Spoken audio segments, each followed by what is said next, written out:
Hi fam, it's Mo. So I decided to start doing a podcast for all my blog posts. I hope you enjoy listening to my voice. My voice is very cute and tiny. Yes, have fun listening. Okay, so the title of the new blog post is my best yellow bus experience. Just listen and laugh along. I started like this. Nigeria and Boss Palava, God please promote the legacy Benz users to real motor users. This life is tiring, I beg. Something happened yesterday while I was on my way home and I decided to blog about it because it was really, really funny. You won't even imagine. It's funny, yes, but I believe it doesn't make sense and it is unfair to people who patronize and work people like mechanics, plumbers, carpenters. I'm sorry, but I currently have this mindset that's how they all behave, probably. So just listen to my narration of what happened on my way home. Yeah. So as I was heading home, the first thing that just tripped me off was the conductor. This was how the conductor was calling passengers. People were just laughing, like passerbys were really laughing. Was wale will be now. Sele last time out to will change 150. I tried, right? Yeah, I did. So I entered and sat down. I was waiting for the bus to get full as usual. I was the second person. Then suddenly a guy got into the bus. He went to the front seat beside the driver. He didn't sit down there. He left. He came to the first row. He still didn't sit there. He left. I was just looking like, Kilon Shiba, boy, what's wrong with this guy? Then he now moved to the back seat and eventually sat down behind me. So not long after that, the bus got filled up and we left the park and we were heading to Sele Lasama. Then his phone rang. I was distracted. I was actually having a chat with someone. And I got distracted. And I saw my phone, I was like, what type of phone is making this type of noise? Then when I turned, I saw him. I wasn't surprised. I was like, oh, he's in no.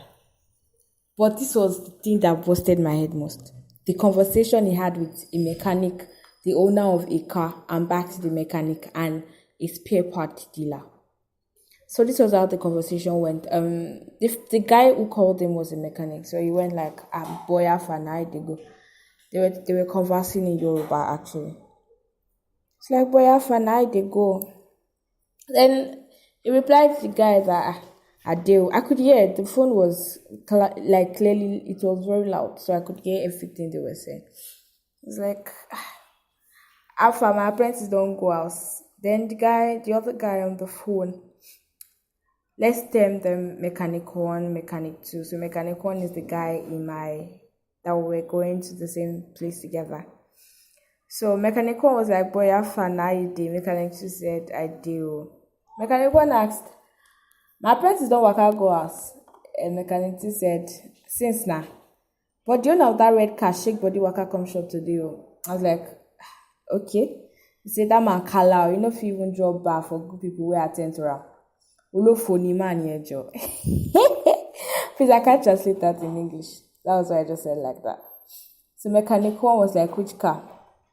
And then he guessed the car. Definitely, I won't be mentioning the brand. He guessed the car, then the mechanic 2 said, yes, acquiring that bald man.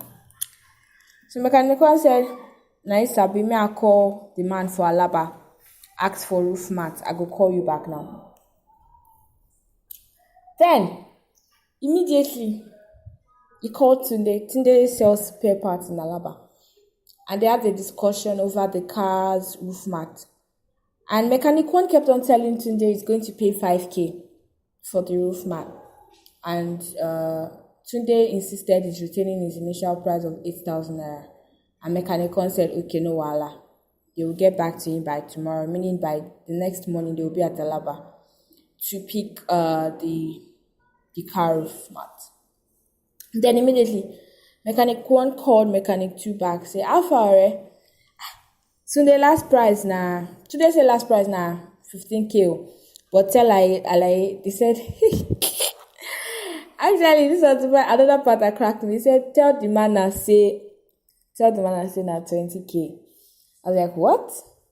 Like, and so we go share the 5K. Did you notice what really happened there? He wasn't truthful to mechanic 2.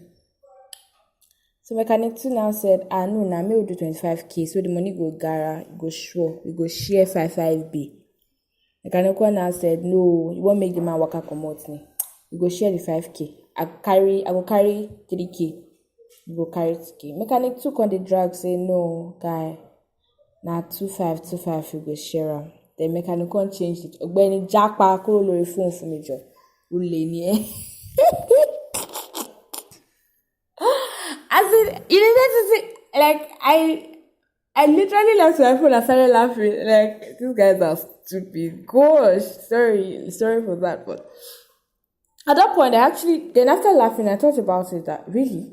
Does this make sense? Why are you just trying to make see now, this is the point. We are complaining that Nigeria is bad. Nigeria is corrupt. But we Nigerians are actually corrupt ourselves. Because how do you buy something of 8K and call it 15K for a fellow mechanic, and then go ahead to tell the owner of the car that part of the car is 20K? Okay, for instance, if the owner of the car decides that, okay, this is too expensive, let me try another mechanic, and he realized maybe that mechanic is now able to get it at 5K at that point. Hello, do you think that mechanic will go back there? Or do you think at that point he won't just have this mindset of all these people are scammers, they are thieves? My father has a notion about carpenters, mechanics, plumbers, all the handiwork people. He has a notion of they are never truthful. So anything that has to do with getting spare parts, wiring in my house, my father goes to the market to buy it himself. Anything we want to do in my house, my father goes to the market to buy them himself because he doesn't trust them. And this is one of the reasons. I don't know what, it's just, it's a pity. It's a pity though. I really hope we can clean up our own mess and stop criticizing the government every time. Nigeria is us. We are Nigeria. We are Nigerians. So I think we should clean up our mess at the same time and stop our stupid acts. They don't make sense. I know, yes, it's not easy to make money out there, but when you're truthful to yourself and you're truthful to the next person, it's almost natural for things to fall in place for you, ba. Alright, that's how much I have for today. Thank you for listening. Yay, so see you out. Bye. Yay.